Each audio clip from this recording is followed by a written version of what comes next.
Hey folks, so it's that time of the week again. What do you want to know Wednesday? So let's get stuck into your questions.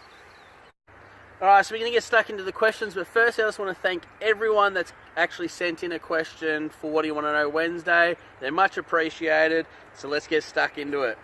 Alright, so the first question comes from Brim Creek Market Garden, and their question is, what's your favourite market garden trellis style for tomatoes? Best way to answer this is I use stakes. I run string between the stakes, which allows the tomato runner to run straight up, and I can tie them off or loop them through. Spaced out about evenly, maybe about 1.5 meters each stake, and that's pretty much it. What I'm going to be doing, I'm actually going to be planting out my own tomatoes in about a week and a half's time.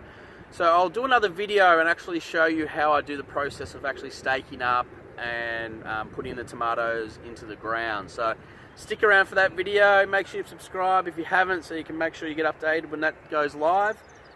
The next question comes from 24/7 Rin, and their question is, what's the best veg and flowers for growing in winter? By the way, I'm in the UK, so our winter's just arrived. The best varieties that I find to grow through winter in the cold season is your leafy greens like kale, silver beet, spring onion. Also, you can grow beetroot, you can grow carrots, you can grow, what else? You can do broccoli, cauliflower. But what I suggest you do is actually go down to maybe your local market garden, or not your market garden, maybe community garden or growing group, and just ask them and find out for your specific town where you are, maybe where the growing conditions might be different, obviously, for us here in Australia. So I'll be getting down there to people who are actually growing and get their advice. They're probably the best ones for doing to suit your conditions. Next question comes from Andy Mauser Music. Good mate of mine, Andy, from the US, San Diego boy. Great to hear from you, mate. Hope you're doing well. And your question is, mate, your thoughts on cover crops. My thoughts on cover crops, I use a lot of cover crops down here at my new market garden. Obviously this whole field was cropped out with clover, there was some wood sorrel and other sort of greens as well. What that does, it keeps the soil alive, so it covers the earth, keeps all the microorganisms and all the worms and everything like that underneath the ground nice and happy and viable. Where you have bare earth, if you just leave bare earth, we don't put in any cover crops, it starts to dry out and becomes pretty much dead soil because there's no life in that soil, because if it becomes dried out, all those good microorganisms and worms, they'll head elsewhere to where it's nice and moist and there's plenty of vegetation, root systems and fungi and all that stuff going on underneath the ground. So what I would do is, for myself, whenever I finish a row of vegetables for the season, I might chuck in a cover crop veggie. Might be something like broad beans or peas, or even weeds. I'll let the weeds come in and take over a bed to the point where at least before they drop their seeds, I'll come through, chop them back down and feed that back through the soil. So cover crops are a great thing. Definitely something that I use here at the market garden. I think it's a great way to keep the soil alive and viable. So great question, Andy. Also, Andy's a really good musician. So I'll link down his details down here. You should check him out. Singer-songwriter, great on guitar. So check him out. The next question comes from Penrose Permaculture, and theirs is, how about increasing organic matter in agricultural soils and its climate change effects? No-till farming, increased nutrient density in foods farmed in such a way. I think that question's a good one to lead on from that last question with cover crops. Cover crops, obviously, once you put the cover in, you let it grow, you chop it back down, that then goes into organic matter feeding back into the soil because it gets chopped down and starts to compose. As I said, the microorganisms and worms will come up and start to feed on that, popping all those nutrients and vital minerals and that back into the ground.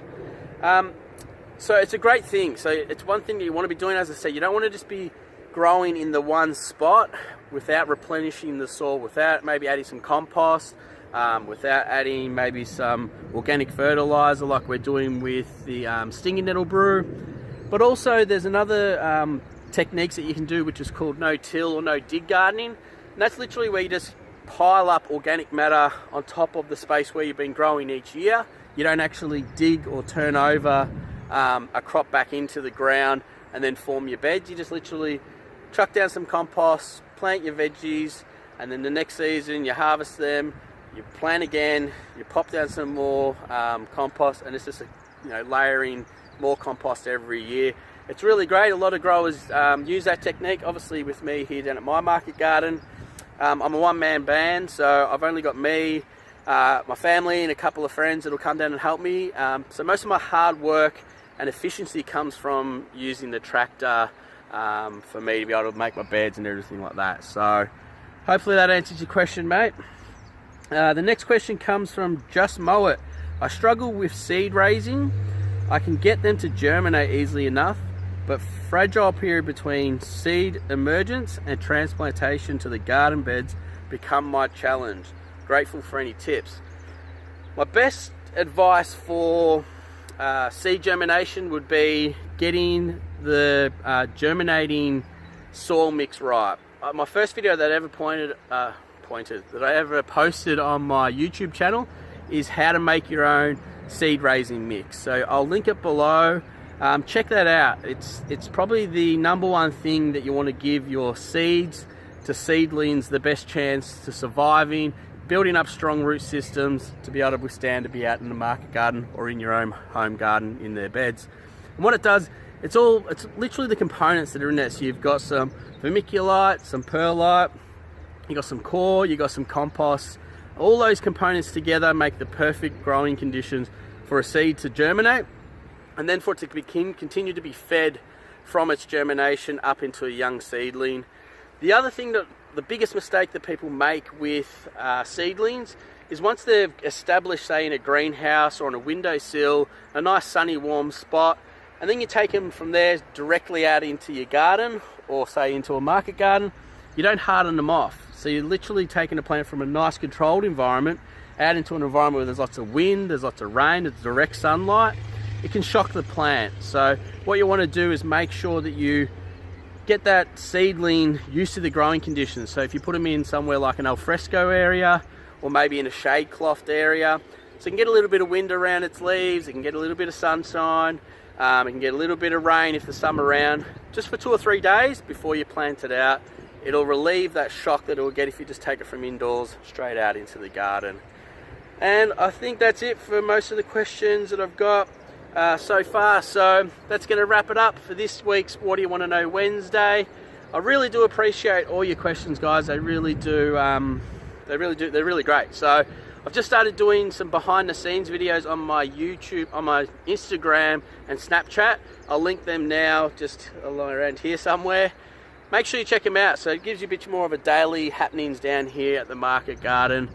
I'm trying to build a bit of a community-based feel to my social media. So I want to get to know you guys out there. So send me comments, ask me questions, tell me what you're doing, post me, tag me in all my social media details at the end of the video and down below. So that's it, folks. Have a great day and we'll check you next time.